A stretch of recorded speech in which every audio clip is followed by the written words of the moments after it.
As humans, we're always trying to put ourselves to the test.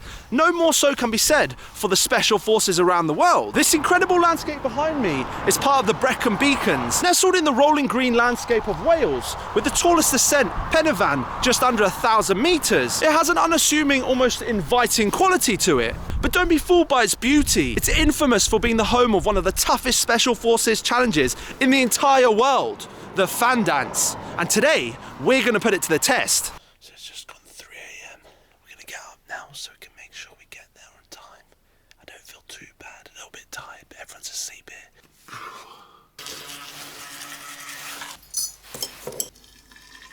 So I'm just heading off now. I've got to go pick up some petrol first before we do anything, so let's start driving. A bit of a ghost town here. Just the birds are chilling up there. So we're just filling up with some fuel. Let's see, you can do it at the pump here. Someone got 20 quid a minute ago, whenever that was. Filling her up. We'll put a good amount in, because like I said, it's a 3-hour drive, so I hope that should be alright to make it. I don't think there'll be any problems really on a full tank. Get this packed away. Wasn't even too bad. That's better. Fox there. Don't know if you can see it. Oh my god, it's a little baby. Oh, I better go. Oh. Damn, they're coming at me, bro. The mum was with the baby. I don't want to mess with them. Oh, they're fighting. A black coffee then, please, a large one. Actually, make it 2 black coffees. So I'm just at a service station now. I'm not sure exactly where I am. We've still got about 2 hours left on our journey. You can see I'm over here. I also did my morning movements, if you know what I mean. I feel like I can now drive all the way. So we've got about 2 hours left. We're gonna crack on. Guys, we're finally in Wales, and I have to say, the scenery here is incredible. I am absolutely dying for a pee. It is unbelievable how bad I need to pee right now. We finally made it. There is our destination. Let's get rid of that. Look at that. This is crazy. Oh my god, I need to pee so badly, but I want to show you. Whoa. Look at this scenery. Look, it's even slowing on the ground. It's a lot colder than where I am in London. I think we're a fair bit higher up as well here. But look at that. That is crazy. Interesting looking toilets, look at that. There is no flushy thing, so I guess it's just got a pit at the bottom, and that must be for the smells and stuff. Interesting. Right, let's see. Is it? Do I put coins in the machine for the parking, or is it different? You can do, or I can do a card payment here for these. Okay, I'll grab my phone and then we'll do. Sweet, thank you. So this is one of the main car parks that people use to head up on Penifan.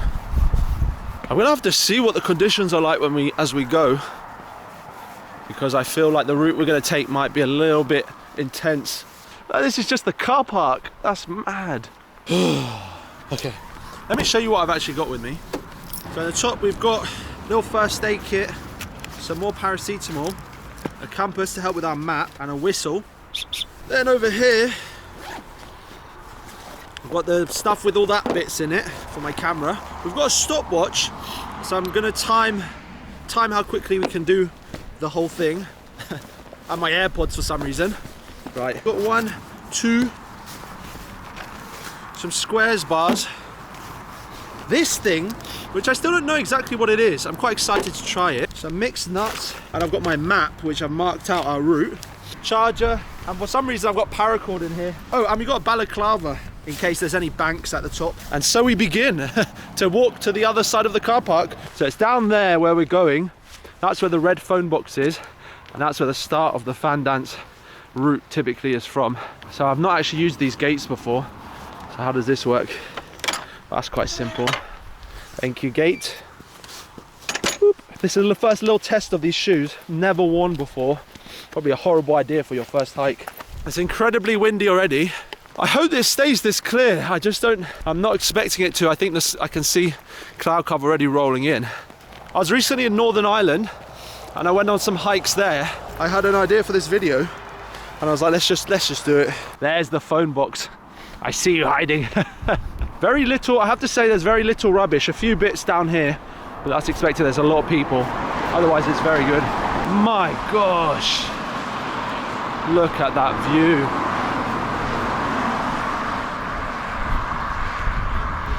That is incredible. Just some of the most incredible nature I've ever seen. I haven't seen that much, but it's incredible.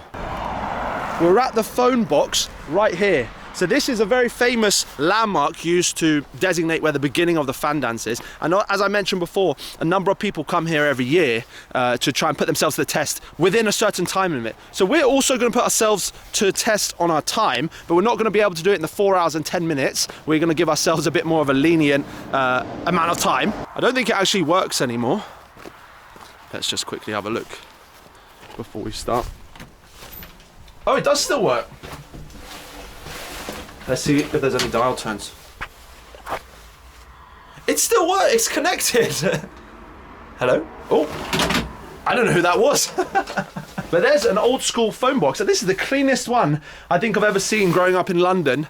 They don't quite look like that anymore. So, amazing. We're by the phone box now. I've got my stopwatch. Brecon Beacons is there. Everything's in place. Let's start. I have to be so careful. I should have brought crampons. We're gonna have to be extremely careful, but let's start our stopwatch now. Okay, right. This is incredible. Wow. That view is just killer. So we're following the map. You see, there's the phone box there that I've mentioned before. So that's the route we're gonna follow. This is incredible. Oh my God. We're 5 seconds into the walk, and that is what we can see. Someone's left their hat here, by the way, so if you watch this video, your hat's over there. But we'll leave it there. Yeah. Man, this is incredible. Already my legs are burning. This is no joke. Wow. It's just breathtaking. I didn't realise how fit I was going to have to be for this. Damn it! And let alone doing this, like the UK Special Forces, in 4 hours and 10 minutes. And it's not just going up Penavan. You've got to go up Corndu. I think that's how you pronounce it. Or it's written Corndu. Obviously, not as pronounced. My God. I don't know if I'm going to make this. It can be dangerous here. Because this is not easy already. Boy, oh boy, I'm happy I didn't wear any more layers. I'm already getting hot. Boys and girls, my God, what a challenge. I can't how are they doing this in the time that they do it? I'll wait till later on once I've acclimatized a bit more. I'm gonna have to just focus on walking for a minute here. This is the incline. I don't know if you can see. That's where we've come from. Wow, it's a long hike. I hope it's not all like this. Right, I'm gonna come back in a minute once I made some progress. Wish me luck. I know you're all sat at home thinking, it's not that bad. It's that bad. Either I'm gonna have to get a lot better at this pretty damn quickly, or this is not getting done. Simple as. That is worth it. Every disastrous, killer, death's doorstep. Look at that Welsh landscape. And I'm sure I'm going to see people like that who are used to these trails, who come walk their dog here every day, just zip past me. I'm going to have to go 0 miles an hour on the ice, literally. Sorry about the snot again. Can't help it. I got some Vaseline for my lips though. Wow. So the clouds are rolling in now. You can see down there. Just want to show you the view again. Absolutely magnificent. No view visibility up there whatsoever. Hope we don't get too wet here. Nice and sunny now. This is a bit easier. That is intense. Wow. 0.5% of the way done. Wow. The views are just immense. Wow.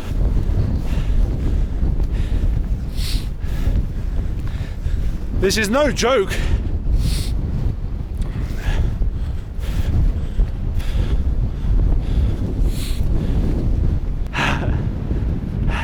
Back a number of years ago, the SAS have a territorial arm,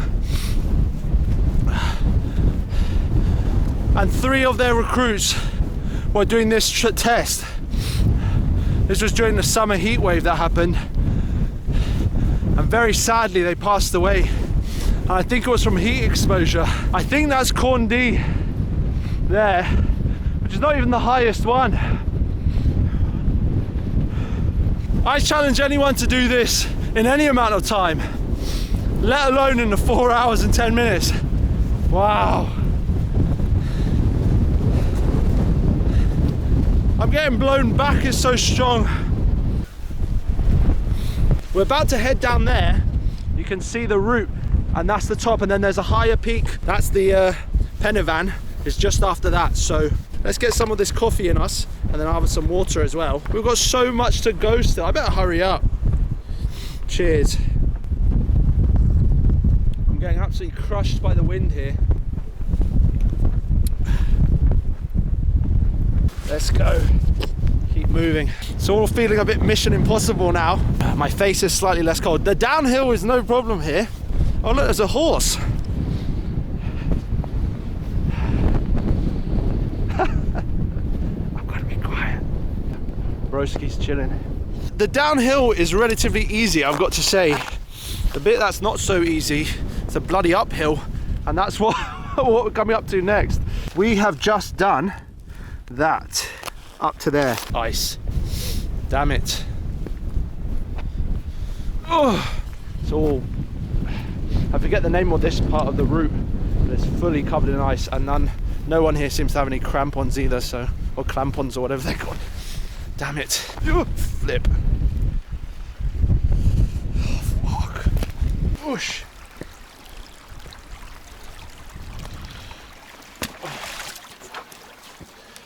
Yep, I just got my shoe flipping covered, damn it. And there are flights that come through here.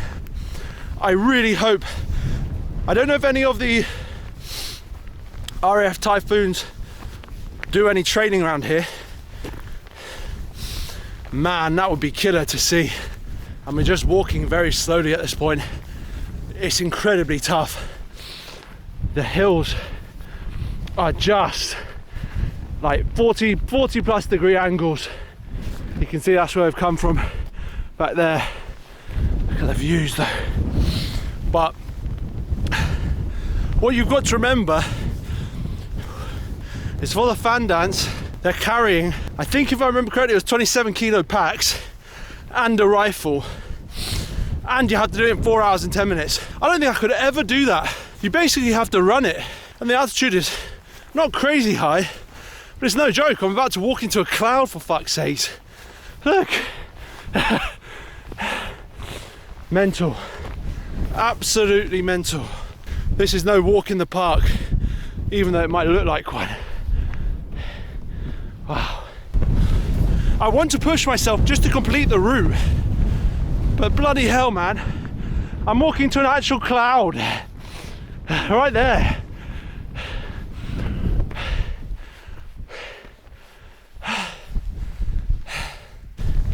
Something I've just noticed as well, the moisture in my breath has gone up massively now we're in the clouds. Every breath doesn't feel like you're getting very, very fresh air. I can't imagine doing this under speed or weight. Bloody hell. Wow. Takes my breath away, literally. Whatever view you're getting on this is not going to be done justice. You have to come here yourself.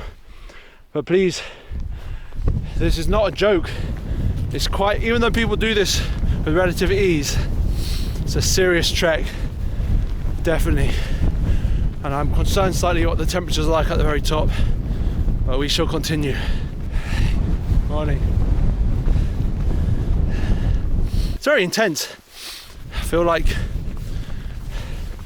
there's a calling from the mountains here as the wind whispers into my ears. It's peaceful, but it's hard work. Look at that. That's where we're heading. That's not the highest peak either. I'll have to check my map. Morning. Morning. Damn, dude. There's little bits of grass growing out and these little sprouts. I wonder what this is. It's very rigid.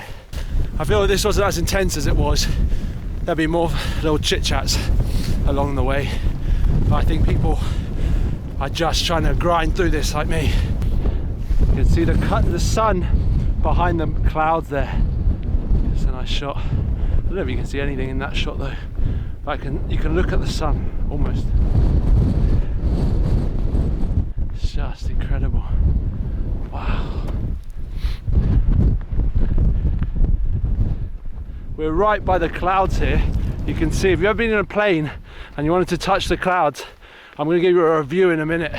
This is crazy. Look at this. I don't even want to get too close to that edge. My God. Yuck. Whew. I'm not getting too close to that. I'll try and get nearer with the camera. So we're heading up to the top of Corndee. I just checked the maps. Look at this. Imagine having to do this under your 4 hour and 10 minute timeline. That was child's play what we just did there compared to this. And you've got that edge, which is literally, if I use the extension pole here, because I'm not getting anything near that. Look at that. My God, that's terrifying. I love all these little channels. This obviously allows the water to run off the mountain. I guess to stop it from running along the paths. Makes it a bit safer. I've seen a few bits of snow and ice on there. What am I doing? This is crazy. But again, remember, this is not the highest of the peaks. So I've got to keep an eye on the weather. I've got to check it soon to see if there's any changes coming in. We don't want to get stuck up here. Wow. We're inside the clouds now. Can't see much. Oh.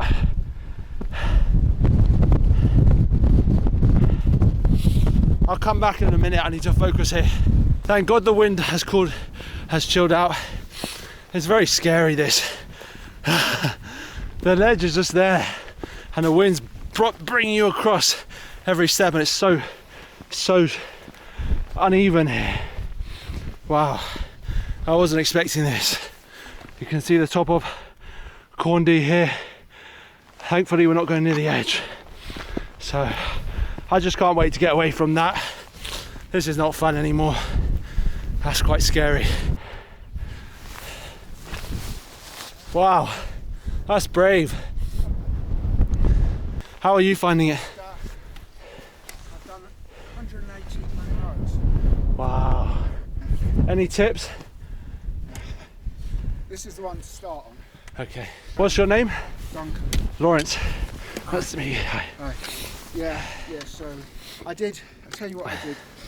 On New Year's Day, Yeah. I did Ben Nevis with a group. Wow. I do all the mountains with my Wow. mountain guide because I'm not so great. Not so good. Yeah. navigation. You're doing well. I mean, that's Yeah. terrifying. Yeah, this is the mountain to start on if you haven't done any mountains. You No. can't see anything up there. Really? No, Damn it. But it's condition-wise, it's not too bad up there. it's as not well. too bad. No. And you won't be able to see anything. All like that. Wow. Good luck, Duncan. It's lovely to meet you. Yeah. Nice to see you. Yeah. Thank you for the words of encouragement. I do need it because it's. Yeah, basically, don't worry. Thank you. That does actually help a lot. Oh, my legs are getting like jelly here. I don't really want to see what's over the edge there. Let me look at my map. I think this is the way. Can't see a bloody thing. I hate this. I'm not going anywhere near that edge because I really don't want to be stuck on here. Because I just can't see anything. Right, let's find out where we need to go. That was so nice. Yeah, Duncan, if you're watching this, mate, thank you. Those words of encouragement did help. I'm not a massive fan of heights, and the wind was just getting to me a little bit because it's so near the edge. I mean, that's a sheer drop off of that 1,000 meters basically. So it's very much, yeah, a bit of a psychological thing because I know that the wind isn't actually going to blow me off, and as long as I then stick close to the ground, basically it's not going to be able to move me, but it gets in your head and you sort of start to get a bit worried. It's much calmer now, so I'm feeling a bit better. If it stays this calm, I'll be happy, but obviously we'll have to find out. It's pretty, you can't see anything, we're up in the clouds. Did you just come from the top? Yeah. What's the conditions like up there? Is it very, it's not bad at all? Follow that path up, you're about 5 minutes to the top. Okay. And then it's not even that windy at the top. Oh, Just be fantastic. careful you don't get disorientated at the top in terms of which way you're going to come back. Because there's different paths, there's 2 other different paths up there when you get to the top. Okay. So just make sure whichever way you walk, you turn around and walk backwards. Okay. If that's what you're coming back down, I assume, yeah? Oh yeah, well I was trying to do the route of the Fandance where you go Oh, up yeah. yeah. Which is the way we've just come. Oh, is that? Did you go then down on... You go down the other side, yeah. Yeah, and then you come back over. Yeah. Because the other side is quite steep as well. Oh really? Yeah. Damn it. Yeah. Thanks, appreciate you, thank you. Cheers. It's no small walk in the park this, but, well, at least for me. That wind was brutal. That's And what yet I was suddenly contending with. It went very, very quiet. I nearly walked on my hands and knees. I was doing that. Were you doing the same thing Coming there? over here. Lawrence. Sorry, Martin. Probably tell he got a Bristol accent, but I live in Caerphilly. Okay. Do you come here regularly then? Yeah, I've done it probably, I want to do it 100 times, I've done it 65. When I started walking Yeah. 10 years ago plus, Yeah. I was a younger man. Yeah. And I find my left knee now, I go to the gym, but I find my left knee is the part of my body beginning to go, oh. Yeah. Now, if I'm walking on the flat like this is fine, but when I ever come to walk up, let's say quite a steep rock, Yeah. and then put my weight on it, I go, oh, I don't like that. That's the reason I've come today, is because of the history with the Are you a walker UKSF. anyway? Not really. I mean, I'm trying to now get into it, doing a bit more travel. You see. Well, I tell you what, when I got divorced after being my ex-wife for 20 years, Yeah. it kind of saved me. Yeah. So what? You used to walk with Sharon, and now you walk with Tracy, and No, Tracy's not a walker. Oh, she's no, not a walker? She will not walking. She don't understand why I get out of bed at 2:30 in the morning to be on top of here for 4:30. I always find it just sets me up for the day, yeah. you know. And I love coming here. There we are. We're at the top, Penavan. Yeah. Wow. Yeah, I mean, I've got this place so many tons. I've seen it. Do you want me to take a photo of you here? Yeah, in a minute. You can do.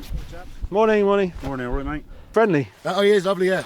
What's his name? It's Enzo. He's a little bit Enzo. cold. Hello, You got Enzo. any? No, he's not. Okay, he's got some grey hairs Yeah. on his mate. No, he's not. No. No, he's 6. He's a rescue from Romania. Wow. Yeah. No, that's not grey. That's the snow. Bit of snow. Oh, is it? Yeah, but he's lovely. Hello, I don't know Enzo. what he is. Where But are you he's from then? You do me a favour then? Yes, of course. Lovely to meet you. Just, I'm going to go out there. It's that middle one. Yep. I'm good. Okay. I know these. Yeah, okay, it's that middle one there. Yeah, I've got Good you. man. All right. Yeah. I'll get like 4 or 5. Right. When you're ready. Oh, hold on. I hold still from the wind. I'll come closer in a second as well. So we're heading back down what's called Jacob's Ladder now, and I hope the wind is not too high because this is quite steep here. We're gonna head down here. Okay, let's go very, very slowly here. The wind is nice and cool, so.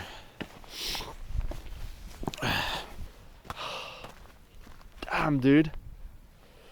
This is quite steep, but we're just gonna take it nice and slowly, hopefully. The wind, I just want the wind to stay exactly like this, and I'll be happy. Whoosh.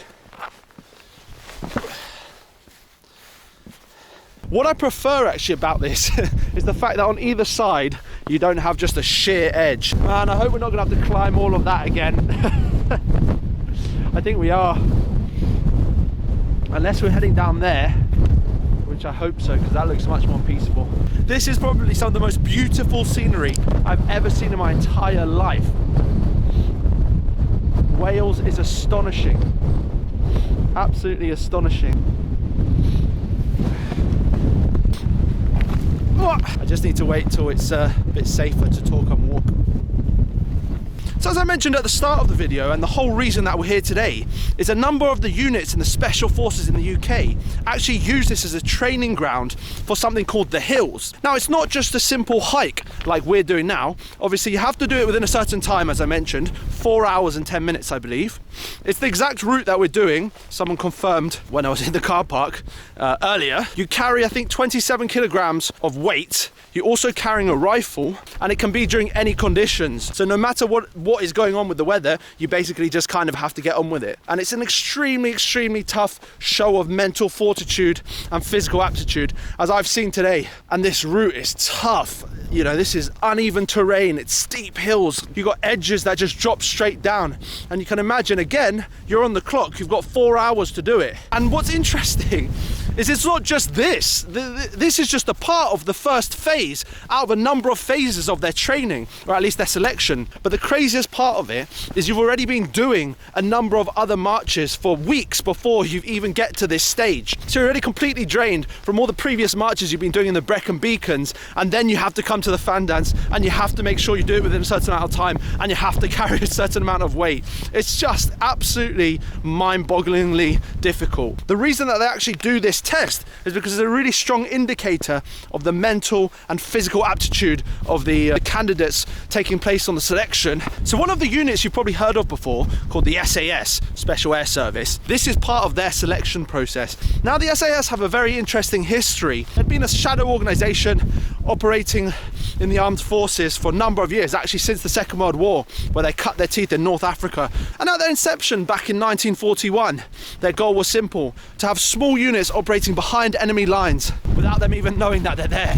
So the first time the British public ever were made aware of what the SAS really were in a meaningful way was the Iranian embassy siege. Now, this was back in the spring of 1980. 6 armed men had raided the Iranian embassy with weapons and explosives. Now, they were from the DRFLA, and after an initial skirmish, they ended up taking 26 hostages. And after 6 days of negotiation with the Metropolitan Police, eventually the government knew they had to do something else, and that's when the SAS were called in. It was dubbed Operation Nimrod, and after tense negotiations had broken down, eventually the SAS decided to go in. And for the first time ever, the British public could see what the SAS can do, and in 17 minutes, the siege was over. So when it all came to an end, incredibly 19 hostages were managed to be set free, and even one of the gunmen survived the siege. And it was really this moment that gilded the SAS with their legendary status, as this was the first time the public had really understood what they can do. So I've just checked the maps, and thankfully we don't have to go up there again, we just need to go down there.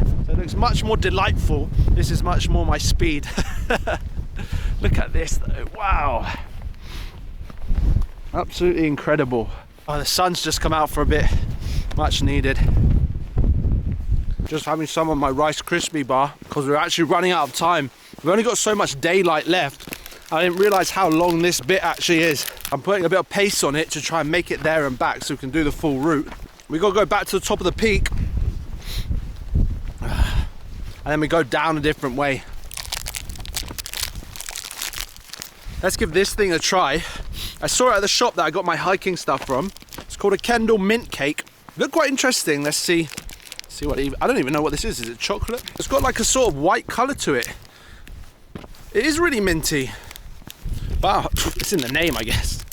Right. So there is part of our Kendall mint cake. Let's give it a try. More mint than cake. Not bad, you know.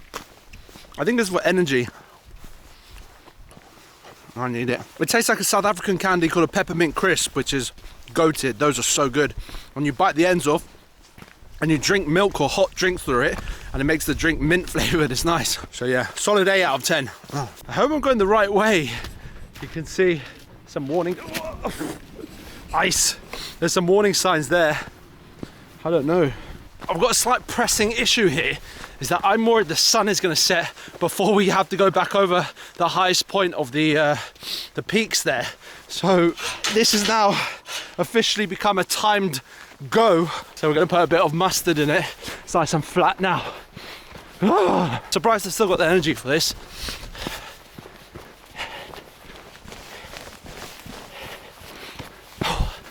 We're covering ground a bit quicker now. I've got to keep it up. I've run out of water though, so coming up to 4 hours now, 3:40. So we would have failed this obviously if it was the real deal. As I just pace through this now, try my best to do this as quick as I can. And then when we're on the way back near the mountains again, I'll come back and I'll just show you the routes. I've had a few snacks, those helped, but I don't have any water, so I'm not gonna eat any bread because it's gonna make my mouth very dry. We've got coffee, but I feel like the caffeine's just gonna dehydrate you more than it will hydrate you. This is the sort of stuff I want to make, where I go out and test things and try out stuff for you guys, you know, bring you along with me. I've got an epic plan. If this works well, I've got an epic plan for February, so watch out for that. We'll be going traveling, I won't say where yet, but it looks incredible. I've planned out everything we're going to do, and so we can actually then just go do it. Just a road,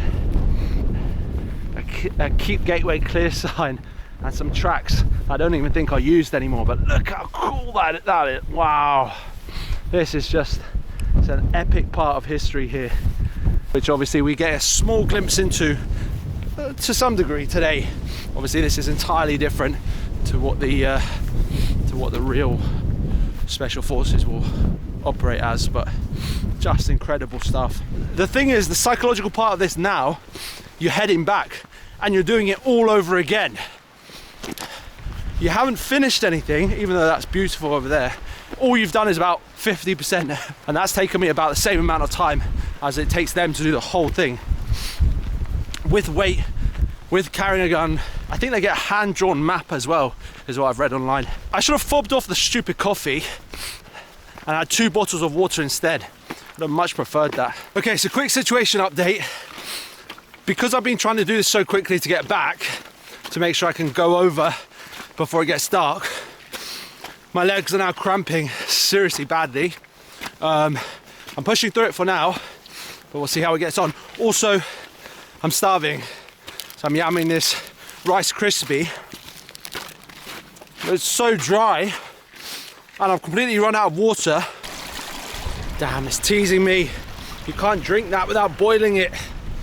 My legs are cramping quite badly now. I walked past a couple people, but they didn't seem to have any supplies on them. I got some flipping water. Oh my God. It is absolutely coming down with the wind like crazy. But I'm hydrated. Better than I've ever been before. I'm so happy. An incredible man called David from Glasgow. I walked past him. My car is very far from here. And I said, David, please, have you got any spare water? And he did! I'll forever remember him. I'm telling you now, I was just ready to maybe drink from the stream, but David came by. Oh, my God. I can't really speak. I don't have the energy. I've just got to stay focused on getting back now. But this ascent back to the top is killer. My quads, they feel like they're gonna burst. My back is done. I've just about run out of water again. There's no other way back, so basically I don't have any options here. Back to the summit of Penavan.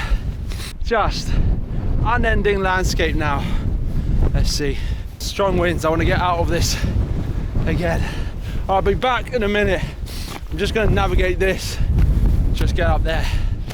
Guys, I've rolled my ankle when I was walking back, basically halfway up the mountain still. I'm trying to make my way down. Please take this very seriously when you come here. Make sure you bring all the right stuff. It's made it very hard to keep walking. So mountain rescue, I'm going to try and avoid having them come up here, and I'm going to try my best to walk down on my ankle as far as I can. See, they can check it out, but yeah, I'll be in touch again. Okay, so I'll explain to you what happened. As I was going, I basically was cramping up quite a lot, but I was like, let's just keep pushing, let's keep pushing. And it came to the point where you have to re-ascend Penavan, get to the top, then go down one of the other sides to get back to the car park where it was. That's the official route. So I keep pushing, even though my legs at this point, as you saw in the video, my legs were cramping up quite a lot. Make a bit of a funny step and I roll my ankles. Wind condition has completely changed. Clouds have rolled in. Nighttime is on the move, so we've got probably about an hour until it was about nighttime at this point. And now I've got basically a rolled ankle, so walking's not super easy anymore. and my whole body was cramping up as well, just from lack of fluids and not having enough salt. That was the biggest one. These small things made such a big difference. So anyway, I'm stuck basically on the side of the mountain there. I stand there for about a good half an hour trying to figure out what to do. Do I go back down? I can head back all the way. The only way I knew was to head back all the way that I went, but that means that I'd have to walk on this bad ankle for an extremely long period of time down rocky mountain slopes with ice, and not really super feasible. And then the other option was to carry on back up and go to the top of Penavan and come back down, which it just wasn't going to be possible. Wind was massive and it was pushing me back every step, so I had to fight it. And I fought as much as I could. And I really didn't want to do this, but I pretty much just was like, I've run out of options. I sat on the ground for 15 minutes thinking what to do. And luckily I had a bit of phone signal. So I managed to call someone. I literally was like, thank you God. Had ran out of options. I didn't know where to go. I didn't know what to do anymore. And the night was rolling in. I just didn't want to be sat there. My clothes were soaking wet from the water, from sweat. Because I was getting super dehydrated. Things escalate so quickly. You think, oh, it's just, it's a relatively, it's a challenging hike, but it's just a hike, and all these things, and you don't really think through the smaller details, but they are so important, because it just changes like that. It went from, okay, I'll just keep pushing my body, keep pushing, to, oh no, like I actually might end up being here for hours and hours and hours. Didn't see anyone where I was for a good bit. It was only when I went further back down, when I gave them my location, and eventually they found out where I was. I sat on a rock, and I was in the cold now I'd been outside. The route I'd taken was about 5 hours. Then I was about in the cold for about an hour and a half, 2 hours. This was like freezing cold because the wind had really picked up. I felt very embarrassed to have to obviously call for something like that. Anyway, so they come and they gave me some warm packs, which I desperately needed. I was shaking terribly. Weirdly though, after I shook for about an hour, the next half an hour, my body went completely calm and stopped shaking altogether. And I kind of felt this sense of warmth, which was mad. It was very hot, very hot. But when I got back down with them, they gave me some tea, hot tea, which was absolutely amazing. I'm going to make a donation to their charity. I'll have to look on the website for the links for that. And I'll put that in the description to say thanks for the help that they gave me, because I really sat there thinking for a minute, this is kind of it. So with that, I'm actually still in Wales. I've taken 2 days. I booked a hotel because I just couldn't drive back the 3 hours I would have to drive back. I tried driving a little bit and my legs were cramping up so badly I could barely walk. So I went to a petrol station. So what I did was I got a Lucozade like this, filled it up with salt, like a really good amount of salt. It was quite salty. And then when I ate that, it was about 5 minutes later, my whole body stopped cramping. It was incredible, almost immediately. I felt sick from so much salt, but my cramps went away completely. I think it's interesting to see what you might hear and read about. It's so different in real life when you're on the actual side of the mountain and experiencing the conditions, experiencing the exhaustion, experiencing the fatigue. You really don't know how your body's going to react. And until you're there and doing it, you're not going to have the experience. You're just going to know about it. So goodbye, all of you. Thank you, Wales, for having me. And I'll leave you on this last view where we can see the mountains poking through the clouds there. Absolutely incredible stuff.